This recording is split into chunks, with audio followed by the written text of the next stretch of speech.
চাল কুমড়োর তো অনেক রেসিপিই খেয়েছো, তাহলে একবার এইভাবে বানিয়ে দেখো। খেতেও যেমন অসাধারণ হয়, তেমন বানানোও বেশ সোজা।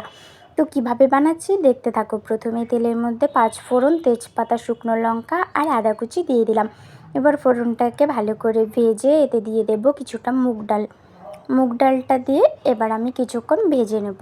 মুগ ডালটা যখন একটু লাল লাল হয়ে যাবে, তখন আমি এতে দিয়ে দেব কেটে রাখা চাল কুমড়ো। চাল কুমড়োটা আগেই আমি চিকন চিকন করে কেটে রেখেছি। এই চাল কুমড়োটা এখন আমি এখানে দিয়ে দিলাম।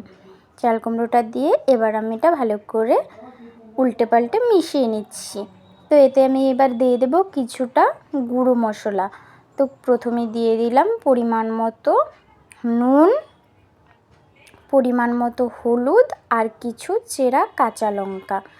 এবারে সমস্ত মশলার সঙ্গে চাল কুমড়োটাকে ভালো করে কষাতে হবে। চাল কুমড়োর থেকে যে জল উঠবে সেটা দিয়ে কিন্তু চাল কুমড়োটা সেদ্ধ হয়ে যাবে। তো এরপর আমি কিছুটা দিয়ে দিলাম চিনি আর জিরে গুঁড়ো। এবার চাল কুমড়োটা আরও কিছুক্ষণ ভালো করে কষিয়ে নেব। চাল কুমড়োটা কষাতে কষাতে যখন জলটা শুকিয়ে যাবে এবং মাখো মাখো হয়ে যাবে, তখন এটা তৈরি হয়ে যাবে মুগ ডাল দিয়ে চাল কুমড়ো রেসিপি। এইটা কিন্তু খেতে বেশ ভালো হয়েছিল। তোমরাও একবার বাড়িতে ট্রাই করো।